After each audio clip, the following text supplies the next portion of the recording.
Bonjour et bienvenue. Aujourd'hui, on va parler logiciel d'OCR avec la sortie du nouveau Rediris 15. J'ai déjà présenté Rediris 14. Bien sûr, il n'y a pas de fonctionnalité absolument bouleversante, si ce n'est une amélioration, comme toujours, du moteur, de la rapidité et de l'interface qui en avait besoin.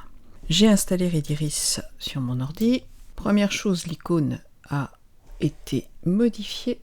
L'interface par elle-même, on va dire, a été aplanie, mais n'a pas été bouleversée. Le fonctionnement restera de toute façon le même. Donc bien sûr, on peut choisir différentes langues. Rediris supporte beaucoup de langues différentes. Il détecte de façon automatique les scanners Wi-Fi ou scanners connectés à l'ordinateur. En l'occurrence là, c'est mon scanner Wi-Fi. Vous pouvez créer un nouveau document, importer un fichier et vous avez ici les options d'export qui sont expliquées une par une.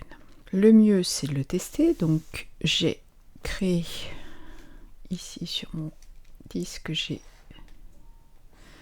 deux fichiers PDF qui ne sont pas sélectionnables. Là, ce sont uniquement des images. Ça, c'est un extrait de catalogue Ikea. Et ça, c'est un article de magazine. Là aussi, scanné en haute résolution, mais sans aucune reconnaissance de caractère. On va commencer par le magazine. Alors, on ne peut toujours pas faire un glisser-déposer dans la fenêtre de Rediris, mais on peut faire un glisser-déposer sur son icône. Le fait de déposer un document de plusieurs pages, il vous demande quelles sont les pages à importer. En l'occurrence, je vais toutes les faire. Le traitement est réalisé à la volée, il ne se fait plus à la demande. Donc par exemple là, mon article comprenait une page recto, on va la supprimer. Et je vais supprimer également la dernière page qui ne fait pas partie de l'article. Donc comme vous le voyez, c'est une mise en page standard de magazine avec des fonds colorés, des titres en couleur, des images et des colonnes de texte. Les cadres de couleur indiquent le type de reconnaissance, le type de format de l'élément reconnu. En orange, vous avez le texte, en bleu les images, en violet les éventuels tableaux. Là, je n'en ai pas, je ne pense pas sur cet article. Et vous avez également les codes barres. Comme vous pouvez le voir par exemple ici, sur une capture d'écran, il a reconnu des zones de texte et différentes zones. Donc bien sûr, il va falloir corriger cela avant d'exporter le résultat. On peut relancer l'analyse manuellement grâce à ce bouton. Il est possible également de redresser comme pour cette page qui a été scannée en diagonale. Si je clique sur redresser, il la remet bien droite. Au prix de quelques bugs graphiques, mais bon, ça n'est pas très grave. Je peux également retourner une page si elle a été scannée à l'envers ou utiliser la loupe pour vérifier par exemple un détail. La rotation se fait de façon classique. L'ajustement permet de gérer la luminosité en cas de mauvaise détection ou de mauvais résultats, de changer le contraste, c'est vrai que là peut-être que c'est un petit peu fort, et éventuellement d'éliminer le bruit. Si vous avez beaucoup de tâches sur le document, il est possible de demander à supprimer par exemple des tâches de plus de 5 pixels, en sachant que vous risquez de supprimer certains éléments de texte. Donc moi je préfère éviter le bruit. Le lissage de l'image permet d'avoir un résultat pas trop pixelisé. Ici, ce sont des documents qui ont été scannés en 600 dpi, donc normalement la précision est plutôt bonne. Donc ici, il a trouvé une image et une deuxième image, ainsi qu'un élément de texte, et vous voyez que le bas de la page a été également reconnu. Vous avez en bas la possibilité de le voir taille réelle, de l'adapter à la fenêtre, et éventuellement d'ajouter par exemple un agrandissement ou une réduction à 50%. Je vais retourner sur la page qui a besoin d'une correction. Par exemple ici, une seule image mais plusieurs éléments détectés comme différentes images. Donc pour cela, je vais cliquer sur mise en page. Le mode n'a toujours pas changé par rapport à la précédente version, c'est-à-dire que vous allez sélectionner la zone graphique que vous souhaitez corriger, vous faites par-dessus et voici la nouvelle zone.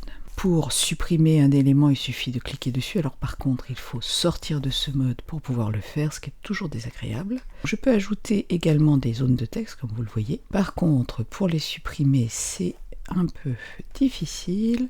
Et je veux par exemple supprimer tout ceci. De ce côté-là, Rediris malheureusement n'a pas fait de grandes améliorations. Pour modifier le tracé d'une zone, il faut quitter le mode mise en page, sélectionner le cadre par lui-même. Donc vous sélectionnez en appuyant sur le numéro de la zone. pour pouvoir faire apparaître ces points et éventuellement le supprimer. Là, en l'occurrence, je vais rétrécir sur le bord de l'image et voilà. Si je veux supprimer un élément, c'est la même chose. Et si je veux agrandir la sélection, je peux également le faire. Ici, j'ai une zone en trop. La petite zone de pointillé ne me servira pas à grand chose. Il y a un petit recadrage à faire et on va éventuellement agrandir un peu l'image pour avoir le maximum de détails. Et ici, il y a une erreur là, donc je vais rajouter, toujours en passant par mise en page graphique, je vais en l'occurrence dessiner une grande zone d'image. Mon document est prêt, donc au niveau de l'export maintenant, on a plusieurs possibilités. Déjà, vous pouvez sélectionner la langue de reconnaissance du texte. Vous avez le format PDF, le format DocX, ODT, EPUB, l'enregistrement en format audio d'un texte. Dans ces cas-là, il vaut mieux éviter qu'il y ait des images.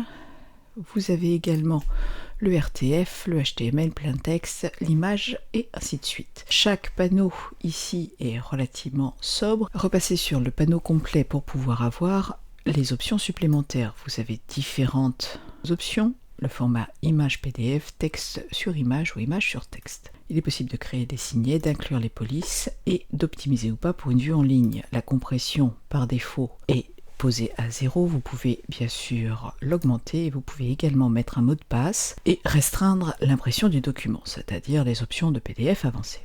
Pour ce qui est de DocX, vous avez la possibilité soit d'extraire uniquement le texte, de garder le formatage du texte et des paragraphes, ou carrément de recréer le format d'origine avec des colonnes, des cadres et les images qui seraient éventuellement en arrière-plan du texte. On peut reconstituer les paragraphes avec ou sans tous les enrichissements qui sont dans le document d'origine. Au niveau image, on va choisir éventuellement de modifier la qualité d'image, mettre supérieure.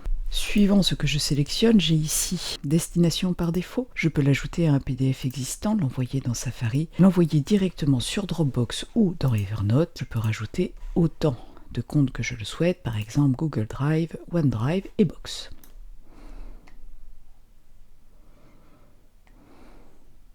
On va donc mettre aperçu.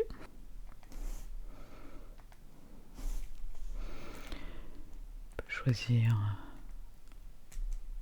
des applications différentes. On va dire OK. Enregistrer sur le bureau. Voici donc mon document avec en plus la correction. Vous voyez qu'il est désormais redressé. Donc voilà. Le document PDF d'origine, si ce n'est que si je fais un zoom, ici je peux sélectionner le texte. On va aller par exemple sur cette partie. Et je peux sélectionner la totalité. On va faire un copier. Je vais ouvrir TextEdit, nouveau document, à coller. Alors bien sûr, au côté mise en page, c'est un petit peu difficile dans la mesure où il y a ce grand S. La reconnaissance est plutôt bonne, sachant que j'étais en 1200 dpi, donc évidemment, le résultat est correct. Je peux également sélectionner ceci. Alors par exemple là, vous voyez qu'au niveau des espacements, ça n'est pas extra, mais bon, le reste, le texte est bon. Il y a bien sûr des corrections à faire. Par exemple, encore sur un fond coloré, la césure a été mal prise, mais bon, le texte nécessitera de toute façon des corrections, ça on ne pourra pas faire autrement. On va faire un format EPUB.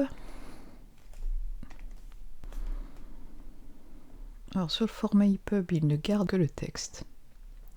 C'est fort dommage, il n'y a pas les images. On peut également faire du HTML. Vous voyez, le document n'est quand même pas parfait, malheureusement.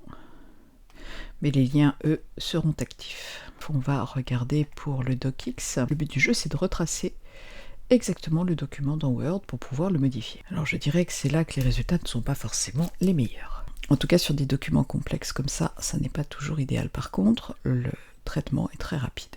Donc l'image, bizarrement, est complètement en vrac. Je ne sais pas où est le titre, il ne se voit plus.